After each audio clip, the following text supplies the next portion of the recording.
28 Монголын алтхын ажлын дараа нэвтрүүлэг эхэлж байна. За ажлын дараа нэвтрүүлгээ бэлтгэхээр төрийн ордонд ирсэн, төрийн ордны 4 давхарт гарч ирсэн уртлын жигүүрт ирсэн байна. За өнөөдөр 411 тоод өрөөнд суудаг нэгэн эрхэмтэй ажлынхан дараа уулзахаар болсон. За чухам хинтээ ажлынхан дараа уулзах вэ гэдгийг үзэж тавхан хэлий ингээ хэдүүлээ хамтдаа оръё. Ажлын дараа нэвтрүүлэг Монгол орн дээр хамгийн олон салбартай төрийн банктай хамтран тавханд хүрч байна.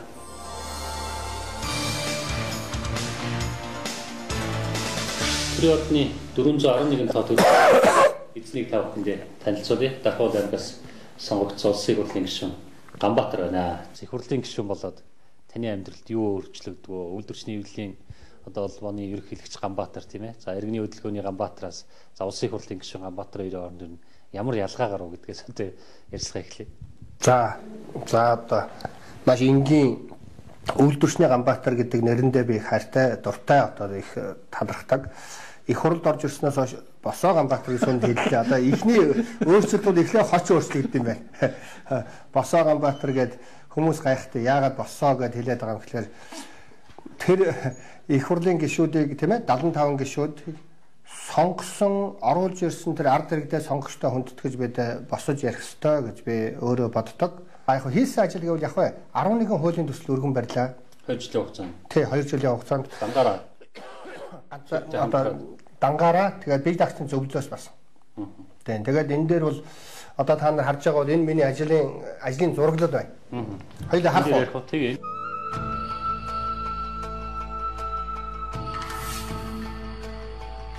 За оюу толгойн гэрээний талаар маш олон их хурлын гишүүд энийг л шудраг болгоно, энийг л ер нь ил тод болгоно гэж орж ирсэн. Би сонгуулийнхаа амлалтанд ерөөсөө нэг ч тухайн оюу толгойн тухай ярьж байгаагүй. Гэхдээ ер нь бол өөрийнхөө амлаад авсан сэдв бол одоо ойлгох юм шиг. Ер нь анхнаасаа тэмцэжсэн. Гэхдээ энийг би хэзээ сонгуульд ашиглаж байгааг гэсэн санааг хэлж байгаа юм л да. Тэгээд гисэн хэдэж миний зөв сэтгэл бол шудраг уурхай байж уурхаагаасаа зөв мөнгө олж зөв одоо ахуй ашиг хүртчээж бид ард түмэндээ ажлын байртай болгоно, олон сургууль, олон цэцэрлэг, олон эмнэлэг барина. Ерөөс энэ бол зарчим. Ингээд оюу толгойн талаар ажиллаж байгаа. Тэгээд яг хуу баяр ерөнхий сайд одоо баяр цогт байна уу тэр гэрээ байгуулсан хүмүүст би нэг бодож явдаг юм байгаа юм л да.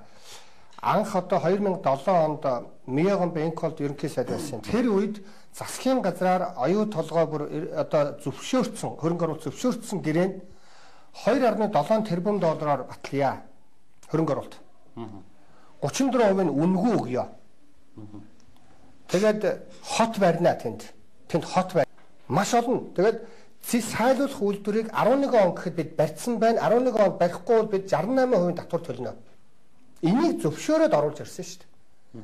Тэрийг одоо энэ дараагийн хэлтсээр байгуулсан хүмүүс татаж аваад буснуулаад хэцүү болгоцсон. Энийг эргэж хараач. Монголчуудад маань одоо монголчуудын маань ашигыг нэмэгдүүлж өгөөч. Хитрхи шудраг биш байна гэдгийг л ярьдаг. Энэ 2 жилийн хугацаанд улсын их хурлын гишүүн болсноор олон жил гудамд яриад ойлгуулж чадахгүй байсан зүйлээ ард иргэдэд мэдээлэл өгч чадсан. Энэ бол их хурлын гишүүн болгосон дарханчуудын маань Монголын нийт ард иргэдийн маань ач буян. За энэ хоёрдугаар би эрүүл мэндийн даатгал 2 жил ажиллаж байгаа. Иргэний эрүүл мэндийн даатгалын хуулийн төслийг өргөн барьсан. Монголчууд өнөөдөр 200 тэрбум төгрөгийг жил болгон сайн эрүүл мэндийн үйлчилгээ авна шүү гэж засгийн газарт өгдөг. Засгийн газрын эмнэлгүүдэд бас өгдөг. Өнөөдөр үндсэндээ энэ засгийн хэлэхэд эмч эмнэлгийн ажилтнуудын ямар ч буруу байхгүй. Тэд маань үнэхээр зүтгэж байгаа. Харин энэ дундаас нь энэ улс төрийн буруу тогтолцооноос болж мөнгө идж уудаг тийм магадлал гардаг. Энэ мөнгө нь яг эмчдээр очтгоо, өвчтөндөө ялцдаггүй. Энэ байдлыг дасан зогсооё. Өвчтөн хүн муу үйлчилгээ авах юм бол өгсөн мөнгөнийхөө төлөө хариуцлага тооцдог бай.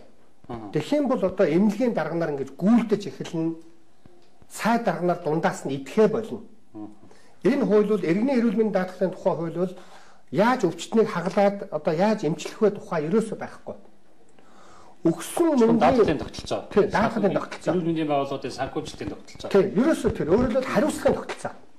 Өгсөн мөнгөний минь төлөө эмнэлгийн үйлчилгээ засгийн газар үзүүлж чадахгүй бол би засгийн газарт мөнгө өгөхгүй юу? Өгсөн мөнгөнийхөө төлөө би хариуцлага тооцдог бол бололцоог олгоё гэж байгаа. хуулийн төсөл бол одоо энэ чуулганаар хэлцээр байгаа хаа. Ерөөс энэ чуулганаар хэлсэн энийг одоо жил орчин болж байна. Хоёрт нь энэ дээр ингээ бичсэн байна. Хүүхд харах шинэ үйлчилгээ гэдэг сургуулийн өмнө боловсролын тухай хууль нэмэлт өөрчлөлт оруулах гэж байгаа юм л да. Яг хуулийн нэр нь. Энийг бол одоо ерөөд автор нь болцсон явж байгаа хүмүүс одоо игээд байгаа ш. За мэдээж өөрөө байна. За Монгол улсын ерөнхийлөгчтэй бас ийм энэ асуудлыг ярьдаг. За Эрдэнэчмэг гүшүүн бас нэг иймэрхүү юм яриад одоо та нар ч одоо нэг юмны төлөө ингээд нэгдээд хуулийн төслөө боловсруулаа яваад энэ тус тустай ингээд өөр юмнууд яваад байна. Нэгдэж явж байгаа гэж би ойлгож байгаа. Би ойлгож байгаа. Тэр хүмүүс асуух хэрэгтэй. Жишээ нь энэ хуулийг 2013 оны 1 сарын 18-нд миний баланкан дээр 10 гишүүн өргөн барьсан. Тэр дотор Эрдэнэчмэг гишүүн байгаа, манай боловсролын ган төмөр сайд байгаа. Манай тэр үед нийгэм бодлогын банк хорооны дарга байсан Баян Сэлэнг дарга гишүүн байгаа, Уянга гишүүн байгаа, эмэгтэй гишүүд их олон байгаа. Өөрөөр чинь баланкан дээр юм бол ер нь гол автор нь өөрөө юм шүү. Тийм. Гэхдээ энэ миний гишүүн гэж хэлээд авчих бас хэцүү дээ. Тэгээд ерөнхийлөгч дэмжээд сонгуулийн үеэр ярихлаар нь баярлалаа байна болохоос биш. Наа чи миний битгий яар гэж хэлж болохгүй шүү дээ. Тэгэхээр энэ маань удахгүй батлагдана. 100 мянган гэртээ цоожлогдож байгаа хүүхдүүдийн өмнөөс өөрийнхөө эрх ашигыг ярьж чадахгүй байгаа тэр хүүхдүүдийн өмнөөс ихэнх нь гэр хороолт байгаа. Энэ хүүхдүүдийн өмнөөс энэ хууль батлагдана. Одоо би өстой үнэхээр одоо батлалтан зүтгэн. За энэ гурав дахь нь бол тойрогтой. Миний тойрогтой ажил бол их. Энэ дээр төмөрлөгийн үйлдвэржилт нэмэн өртөг шингэсэн ажлын байр гэж тэгж байгаа. Та нар мэднэ. Ядаж хадаасаа үйлдвэрлэчихье гэж парламентаар ганц ярьдаг. Тэгээ төмөрлөгийн үйлдвэр одоо удахгүй төмрийн гулдмаа хийгээд эхэлнэ гэд гэрээ хийгээд эхэлсэн байна лээ. Тэгээд энэ бол нэлээ одоо засгийн газрын шийдвэр гараад явж байгаа. Засгийн газар бас ч гэж энэ дээр харин ажилласан шүү. Хадаасаа удахгүй Монгол орон үйлдвэрлэн. Хавар ерөнхий сайд очиж ирсэн. Тэгэхээр шинэ үйлдвэрээ одоо танилцуулаад л байсан. Тэ энэ миний амлалтын нэг хэсэг. Энэ дээр яамны хүмүүс намайг гүрэх боорж ирсэн. Одоо тэднээс чивч мэг. Тэр үед намайг их зовоож ирсэн. Намайг одоо хамгаалж Монголын ард түмэн сэтгүүл зүйн салбарын энэ баяр сайхан юмч байна. Олон найзууд маань намайг өмгөөж хамгаалаад энэ мөнхтөр байна. Ингээд одоо газрын хуулийг буцаа гэдэг. Энэ дунд нь Ганбаатар байна шүү дээ хараа. Манай мөнхтөр энэ сууж байна. Сахалтай залуу сахалтай. Тэгээ харж байна, таньж байна тийм ээ. Энэ миний ах нар найзууд бүгдээрээ байна. Ингээд энэ олон хүмүүс хөдөлгөөн өрнүүлээд газрын хуулийг буцаасан. Одоо энэ 10 сарын дундуур би газрын өөрийн гэсэн хуультай болоод өргөн барина. Тийм ээ? Төслөө өргөн барина. Хуулийнхаа төслийг. Тэгэд энийг мань дэмжиж газрын хуулийг буцаа ураангүй болгоорой Монголыг ураангүй болгоорой. Ашиг малтмлын тухай хуульд Монголын эрх ашиг алга байна гэд энэ ч баг 10 гаруй мянган хүмүүсийн гарын үсэг хардаа энэ регистр дандаа гадаад байгаа монголчууд. Бүгд гадаад байгаа монголчууд. Лос Анжелес зохион байгуулж байгаа, Америкт зохион байгуулж. Гэхдээ олон гадаадын хүмүүс оролцоод энийг одоо их хурлын дарга ерөнхий сайд ерөнхийлөгчд өргөн бариараа гэсэн. Тэгээ би өөрөө өргөн барья гэсэн. Тэд чинь тэгэл нэг за манай зөвлөхт өгчих мөхчих гээд бас зовоодог штэ. Би тоосон ховор бахал та. Тэгэхээр энэ байдлаар одоо энийг одоо гадаа би харан дээрээ тавиад нийт сэтгүүлчдэд ил хийх гэж байгаа. Энэ өчигдөр бэлдсэн самбар. Энэ өрөөнд өмнө одоо хин суудсан билээ? Жикэ гişүүн суудсан. Жакагаа. Энэ бослоноос арай жижиг өрөө юм уу? Хамгийн жижиг өрөө гэхдээ хамгийн ажил хэрэгч өрөө. Орж ирэхдээ ингээд танд хуваарлсан. Надад хуваарлсан. Тэгээ энэ чинь зарим гişүүд бол энэ коридор нийтлээ бас нэлээд болд юм. Өөч мэдэн шүү дээ. Энэ коридор дотор зарим гişүүд чинь байцаалдаж авсан өрөөний хотлоо ярьжсэн. За би арайч өрөөний төлөө зарах хэрэггүй. Тэр өгсний лавсан. Өгсний лавсан. Тэгээд нөгөө мо хуваарлж байгаа хүүхэд нь нэлээ санаа зовгоо. Энэ чи ер нь нэлээ айхтар мохоо хэл амтаа хүндээ одоо яандаа гэж бодсон царайтай. Танд энийг өгч болох уу гэж байна. Гэсэн. Тэгээд орд нь Монгол улсын генерал байж ирсэн юм байна. Юм дандаа бэлэгдэлтэй хандах хэрэгтэй. Тэгээд сайхан байна. Тэгээд та дээр бол одоо бас таны үйлдвэрчний ерөнхийлөгч болоод 2 жил тавсан юм. За 3 жилийн өмнө алинраа зүйлгийг хийж исэн. За тэгээд одоо эргээд уулзахад бол одоо бас өөрөө бас Монголын төрийн жишээ болсон байна. Тэгээд энэ хугацаанд мэдээж төрийн жишээ болсноос хойш одоо хийсэн ажил төрөл энэ дэр юмуд ч юм бол одоо бас оноо эргээд бол мэдээлэл авч байгаа. За хийж байгаа харж байгаа. За ажлын дараах төлөвлөгөөч бас тодтогч үзүүллээ. Энэ хувийнхаа хувьд одоо энэ ямар өөрчлөлт гарваа? Одоо гэр орон хിവэрэ байна уу? Аль эсвэл одоо бас гişүн болоод нөгөө хожим бол 13 дугаар болд нь шүү дээ. Тэндээ хിവэрэ одоо гişүн болоод бас жоохон хөрөнгөмөгтэй болоод нөгөө 1 гүр 2 гүр даваад уршигаа явсан. Чин өмнө л хэлээ. хүн үнэнч шударгал байх ёстой. Монголын ард түмэн надад одоо нэг айхтаар ажлын туршлагатай гэдэг юм уу эсвэл айхтаар одоо гэхээсээ илүү энэ хүн зөв сэтгэлтэй үнэнч шударгал гэж итгэдэг. Би тэрэндээ л үнэнч байдаг. Тэгээд би гэртээ байгаа, хуучиндаа байгаа, өөрчлөгдсөн юм гэвэл дотор нь ганц нэг тавилга цааш нааш нь болсон байх. Хэвээрээ байгаа. Тэгэхээр би өнгөрсөн 2 жилийн хугацаанд Монголоо ямар улс болгох хэрхэн түүнд хүрэх вэ гэдэг номыг би бичсэн. Энэ шударга нийгэмтэй байя. 400 мянган хүн өнөөдөр ажаалгүй байна. Өнөөдөр нийгэм шударга биш байна. Ийм цөөхөн хагартлаа баяжаад ийм олон хүн үгээгүй ийм одоо орлогын хомсдолтой байна гэдэг бол эдийн засгийн хувьд ч, ёс суртахууны хувьд ч энэ улс орн хөгжих боломж байхгүй. Баялагын эх оронч үзлийг энд бичсэн байгаа. Яаж Норвег шиг хөгжих вэ гэдгээ бичсэн. Тэгээд амраа номоо рекламж гэж битээ бодорой. Яагаад гэвэл шүү дээ. Би энэ номонд харт олон хүмүүсийн судалгааг би ашигласан. Пол Кругман, Жозеф Штиглиц гэж байна, Арандат Рой гэж байна, Питер Блант гэж байна. Би Бямсрангуан тэр гайхамшигтай олон санаануудаас авсан үнэн намайг хүмүүжүүлсэн Монголын мянган эрдэмтэн багш нарынхаа санаануудыг бас бичсэн үнэн. Энэ миний чин сэтгэлийн зүрх сэтгэл. Намайг хийж байгаа гэсэн тийм. Би энэ 3 дахь хэвлэл нь дараагаад ч одоо 3-4 сар болсон байна. Борлуулж байгаа юм уу? Борлуулдаг байх уу? Энэ 5,000-аар борлуулж байгаа. Тэгээд энэ номныхоо ашгаар цэвэр 100% ашгаар би өөрөө Дархан уул аймагта хөгжлийн бэрхшээлтэй хүүхдүүдэд цэцэрлэг барих хэмжээнд ашиглуулна гэдэг чинь ном бол сайн гүйж байгаа юм байна. 3 дахь хэвлэлээ явж байна. Боломжийн гүйж байгаа. Хүмүүс намайг дэмжсэндээ авч байгаа. Дэмжиж авч байгаа. Тэгээд энэ дээр яг хуу алсын бодлого хүнээс ойрын зовлон салдагвэ гэж нацагд орж байгаа нэг гоё үг байна. Энэ өвгдөөсөө суралцсан. Би одоо 8 жил гадаад оронд Лондонд эрдэм ном сурна гэж өөрийгөө их л зүдрээжсэн хүн дээ. Тэгээд эргээд харахад Монгол ухаанаа шүт, Монголоо дээдэл, Монголоороо байвал бид өнөөдөр юмд хүрнэ.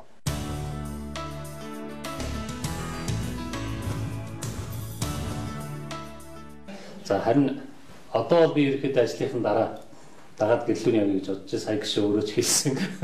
Манайд очиж үзэж болно. Би хуучин байранда байгаа гэдэгт би үний хэлж нөө бодлоо ярьж байна. Айгоо одоо бас секретарь гişэ болоод тийм ээ амьдралын дээшлээд за 1 гүр 2 гүр даваад байртаа олцоод хотлоо яриад байгаа хтаа гэж бодоод за гэртнэрч үзэдэй л гэж бодоод байлаа. Тий, үнэхээр үнэ чиний тэгж асуудаг нь ч зөв. Яагаад гэвэл олон улс төрчид хүмүүсийн итгэлийг хөсөрдүүлж байгаа явдал бол монголчуудыг бүр халгасан, бүр халгаж штэ. Чи бүр сүулдэ халгаж байна. Тэр асуухаас зүгээр байхгүй. За ингээд манай гэр рүү явна. Тэгээ харин нэг болцол бол би үнэхээр өдөр бол алхдаг. Тэгээд та нар шууд камера өрөөл одоо алхах зур аргагүй шүү гэдгийг бас хэлье. Би жоо хурдан алхдаг. Абра болно шүү дээ.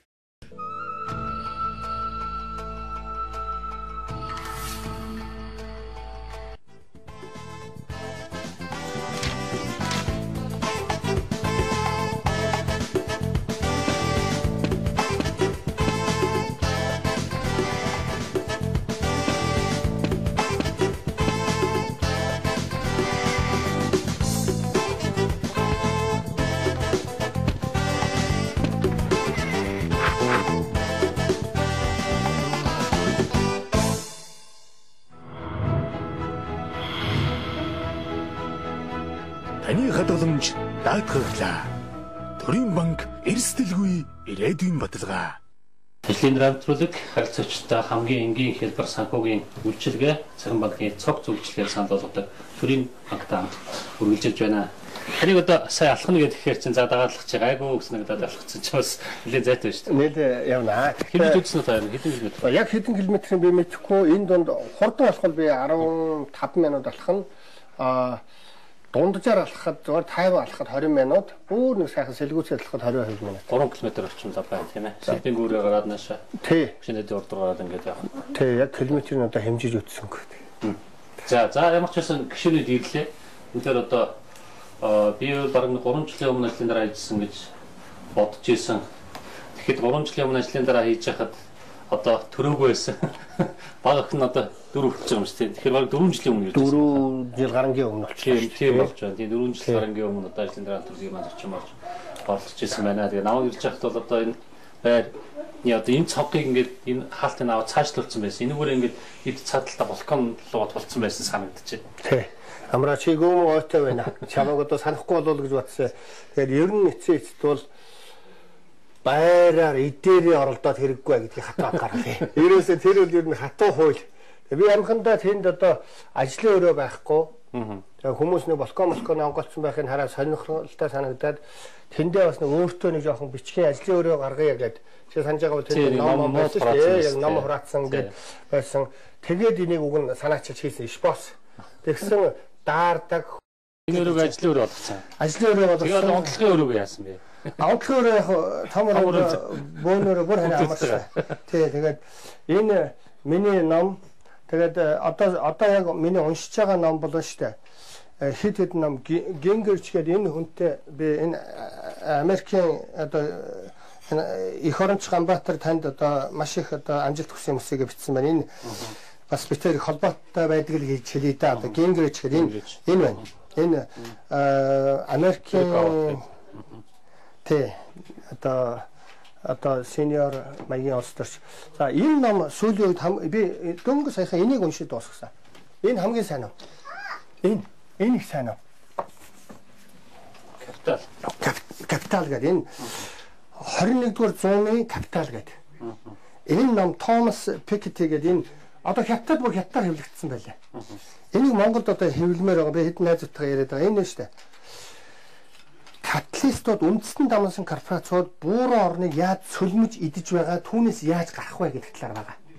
Тэр нь уул уурхайн баялагийг хог сорж нөгөө ард дэргэд нь ямар ч ажилгүй, ямар ч боловсролгүй, ямар ч хүнд байдал байж гэн энэс яаж гарах вэ? 21-р зууны капитал. Хөрөнгө оруулалт нэртэй зээл зуучлаад нөгөө орноо маш том дарамтанд оруулж зээлний өрөнд оруулаад хизээч ашиг авахааргүй болгоод өөрсдөө бүх баялагийг сорж гарах. Энэ их сонсголонтой байгаас манайханд их ойлгомжтой сонсогч байгаас эндээс яаж гарах вэ? Энэ Франц хүн. За манад бол одоо ерөнхийдөө байгаа дүр зураг байна. За яаж гарах вэ? Маш энгийн. Маш энгийн. Ямар гарц хэлэх вэ? Нэгдүгээрт ерөөсөө уул уурхайн гэрээнүүд дээр үндэсний эрх ашигаа тусгаж гэрээ байгуул resource nationalism гэж байгаа. Resource patriotism гэж сүүлийн үед одоо ярьж байгаа миний бас найз нөхөд баялагын эх оронч үзэл байж гарнаа. Норвегийг дуурай гэж байна. Норвегид болохоор баялагийг төрийн өмчөд байна. Гокийг муу хилээл өгдөг. Хяналтаа сайн тавил та. Эдэж уух боломжгүй болох л тоо. Тэгэхээр гок өнөөдөр төсвийг тэр чигтээ нуруунд дээр өөрөө явж шít. Тэгээд энэ аргачлалууд нэлээд их юм бэ. Би зүгээр яг их товчхон л ярьлаа да. Энэ Норвег шиг байл гэсэн санаа. Хаад ингээд 3 хүүхэдтэй болчлоо. Байр цаараа жижигдээд байгаа юм шиг санагддгүй юу? Энэ сайхан шүү дээ хөө. Энд ингээд хамт байвал хамаагүй дээр шүү дээ хөө.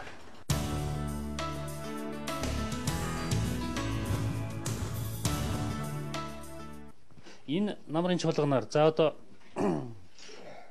нэлээд олон том асуудлууд байгаа. Мэдээж одоо энэ сайд нарын асуудал гэж олон цаг үеийн юмнууд бол орж ирээд одоо бас их хурлууд ачааллахтай байгаа. За төсөв мэдээж одоо явна тийм ээ. За сонгуулийн хууль, улс төрийн намуудын санхүүжилтийн хууль гэдэг одоо яг улс төрчдийн одоо нэг гол анхаарал татж байгаа одоо энэ сонгуулийнхаа систем уусран болох энэ асуудлыг ер нь зохицуулж чадах нь та юу гэж харж байна? Яг би яг хэлж мэдэхгүй шүү дээ. Энд чинь нэг 76 хүн шийддэг. Зэгцлийн төлөө ажиллана. Өнөөдрийн байгаа байдал энэ ардсан намын фракцуудын хоорондын зодоо, ардын намын бас ункаагүй байдал тийм ээ. Энэ болгоноос харахад бол бид хүссэн үр дүнгээ хүртэхгүй байх вэ гэж би санаа зовж байна.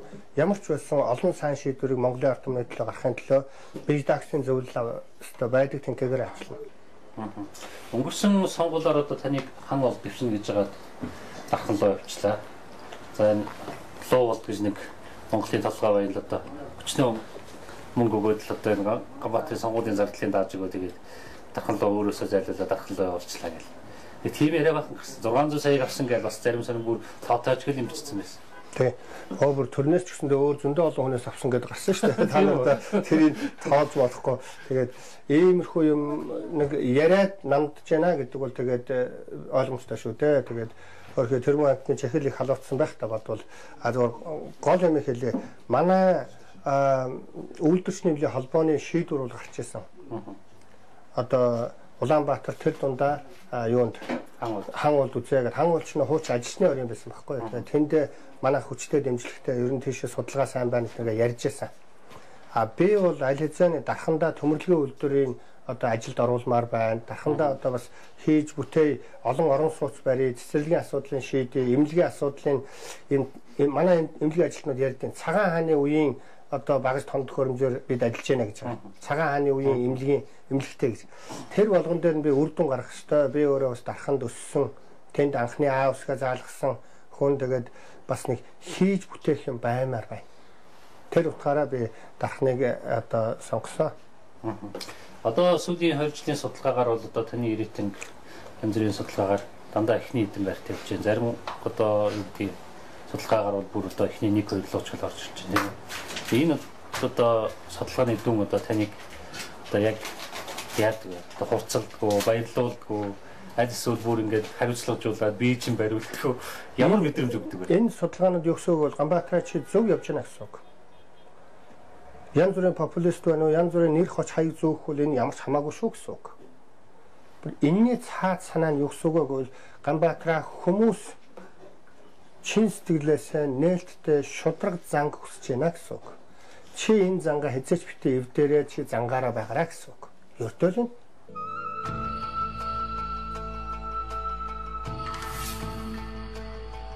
Гэтэ орж ирээд орой болдоо ингээд энэ өхний цэрэг болд юм аа. Энэ чинь намайг дарга.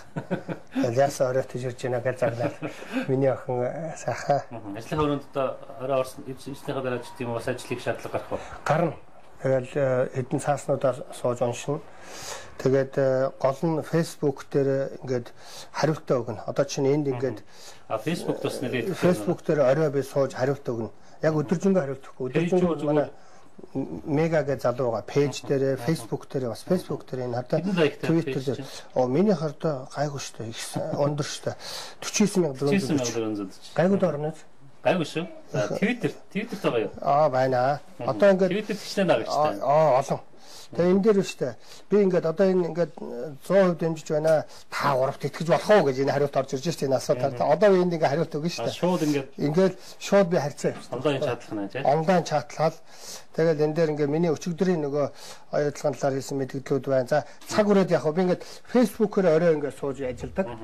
Тэгээд одоо сонгогчд бол одоо статтай ингээд Facebook-оор холбогдсон. Шууд холбогдсон. Twitter, Facebook-оор бол би банк харьцсан.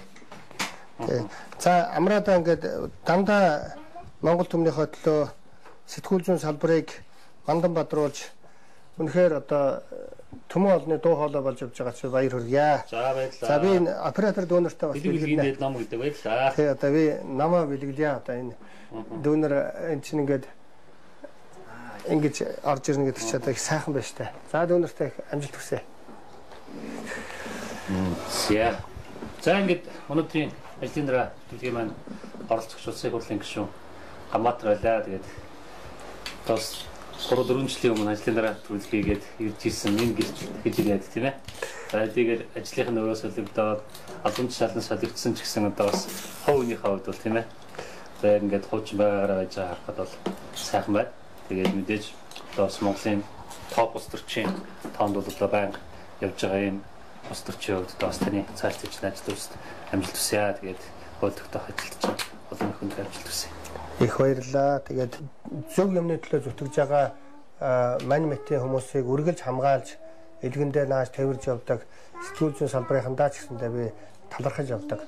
Энийг одоо бас одоо ер нь би нэг хэлж үзээгүй дээ зүгээр энэ боломж надад олдож байна. Би энийгээ бас олон хүмүүст баярлалаа гэдгийг илэрхийлэх хэрэгтэй.